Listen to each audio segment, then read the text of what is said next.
dans Demain nous appartient, David Doumergue est emprisonné pour le meurtre de sa sœur.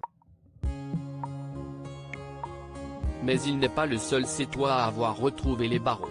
Victor Brunet est toujours incarcéré pour avoir tué Malik Saïd. Timothée confie à Elsa être peiné pour son père. Surtout que pour une fois, il n'a rien fait.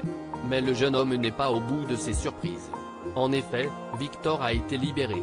Pour lui faire la surprise, il décide de le retrouver près du canal. Mais Timothée n'est pas vraiment fan des imprévus. Brunet explique à son fils que la légitime défense a été retenue et qu'il a pu sortir de prison. Il regrette d'avoir voulu le surprendre. Cependant, Timothée se montre très ému de revoir son père. Il confie apprécier cette surprise malgré tout, car elle est très positive. Père et fils se serrent dans les bras l'un de l'autre avec beaucoup d'émotion. Demain nous appartient épisode du 23 janvier à l'hôpital de Sète, Sarah s'entraîne à rouler avec son fauteuil roulant. La jeune femme a enfin retrouvé le sourire dans votre série favorite.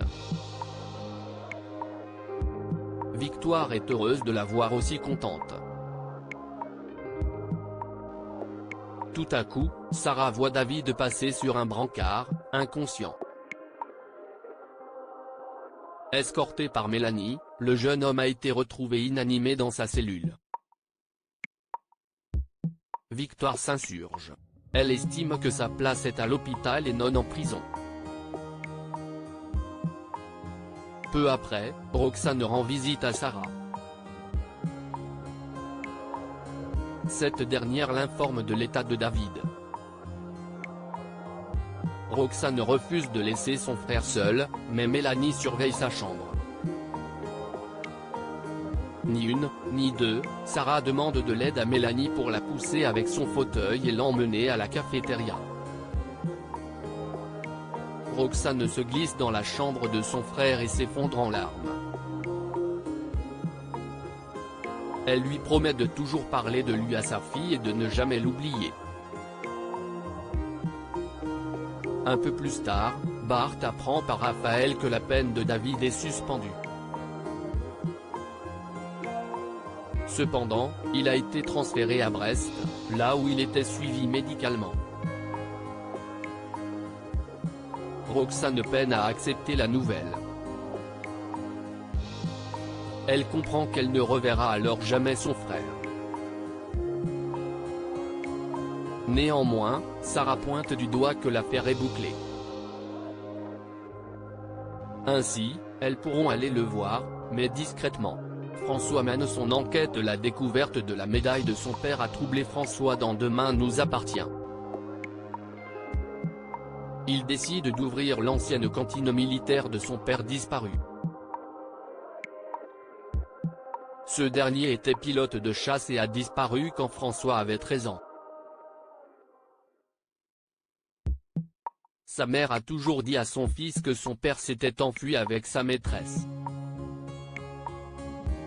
Charlie pensait qu'il était mort et ne masque pas sa surprise. Certain qu'il s'agit de la médaille de son père et poussé par sa compagne, François se rend au commissariat. Il explique à Aurore rechercher son père, disparu depuis 27 ans. Touchée par son histoire, elle lui promet de faire des recherches sur le lieutenant-colonel Alain Lehaut. Aurore confie la médaille à Damien afin qu'il l'analyse. Views is post ton Instagram à post shared by Demain nous appartient @dna-batf1, obnubilé par la médaille, François se montre distrait en cours. Tout à coup, son téléphone sonne. Au commissariat, Aurore et Damien lui annoncent que le sang retrouvé sur la médaille correspond à celui de son père. Ému, François pense qu'une enquête va être ouverte. Malheureusement, le procureur s'y oppose, car Alain Lehaut aurait disparu de son plein gré. De plus, le sang retrouvé ne constitue en aucun cas une preuve puisqu'il était régulièrement sur les champs de bataille. Au cours de la soirée, François annonce à Charlie et à Adam qu'il compte trouver son père coûte que coûte. Il pensait qu'il avait disparu, mais aujourd'hui, il a le sentiment qu'il est arrivé quelque chose à son père. Charlie le soutient, mais craint qu'il ne souffre dans sa quête. François la rassure comme il peut. Alors qu'ils dorment à poing fermé, François reçoit un appel. Une voix inconnue au téléphone le menace de s'en prendre à sa famille s'il continue de remuer le passé. Mais qui se cache derrière cet appel dans Demain nous appartient.